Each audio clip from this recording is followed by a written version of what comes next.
Hoy! Ano yan? Iyak ka na pala. Ano ba? Ba't mo ba ako pinapunta dito, te? Ano na, te? Tagal mo ng chika mo. Ayun na nga, lumabas na kasi yung yung score ko sa board exam. Oo, ano na? Ano nangyari? Ano na? Score? Tingin. Saglit lang, rumabelo pa yung tao eh. Ba yan? Tagal naman. O, go. Tagal naman, te. Ano? Ano na? Sige. Huwag mo akong binibitin, te. Ano na? Ano nga, nakapasa na ako sa board exam. Hoy!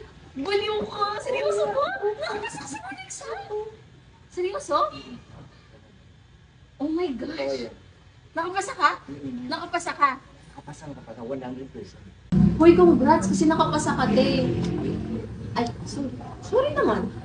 So, yan. Tusok ka naman diary mo, te. Nakasanayan ko na to eh.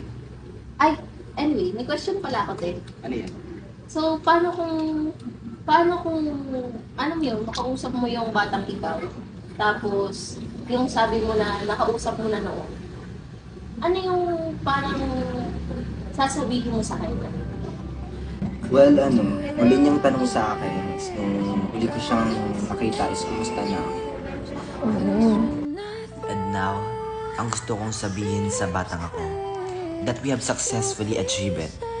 I successfully passed the board exam on becoming a nurse na matagal-tagal ko nang hinahangad. I will also tell him that kung buhay pa ngayon si Mama, for sure proud na proud siya sa atin, sa akin.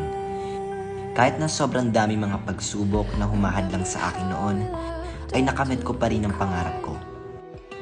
Magpapasalamat na lang ako sa batang ako dahil hindi ako sumuko sa kabila ng lahat ng mga naranasan ko noon.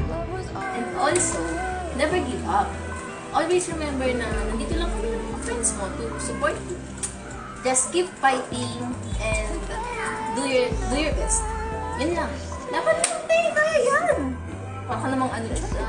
You are behalf. Okay lang yun. Wala ka naman.